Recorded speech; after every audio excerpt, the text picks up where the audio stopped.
La motivation de la cérémonie de ce jour était bien fournie, autant que les honneurs militaires rendus au commandant suprême de forces armées de la République.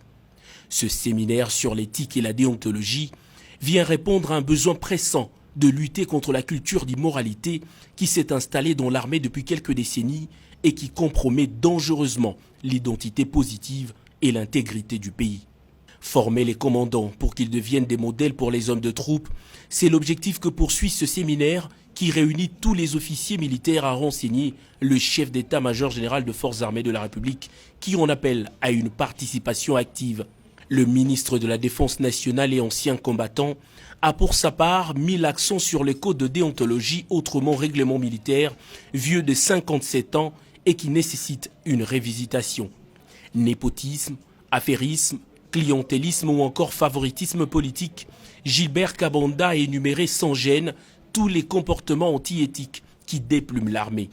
Le commandant suprême de forces armées de la République, lui, n'a eu besoin d'aucune figure de style pour transmettre sa pensée à ce séminariste. Il y a eu des informations qui me sont parvenues qui font état de combines entre certains officiers de nos forces armées et certains groupes armés. Des combines visant à se mettre ensemble pour combattre les M23. Je ne crois pas que ce soit la manière de faire pour combattre les M23. Je n'accepterai pas que des individus soient en train de sortir de l'éthique pour aller combiner avec des forces négatives afin de combattre d'autres forces négatives. Ce séminaire est l'une ou sinon la dernière opportunité pour les officiers qui piétinent l'éthique et la déontologie militaire de reprendre le bon chemin, a martelé le chef de l'État, Félix-Antoine Tshisekedi Tshilombo. Les résultats engrangés aujourd'hui au niveau sécuritaire ne sont pas à la mesure des efforts que nous avons fournis pour doter notre armée d'instruments nécessaires et utiles à son action.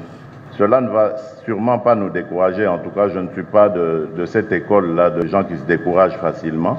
Je vais continuer le combat, mais cette fois je vais m'attaquer à ceux qui sont responsables de ces contre-performances.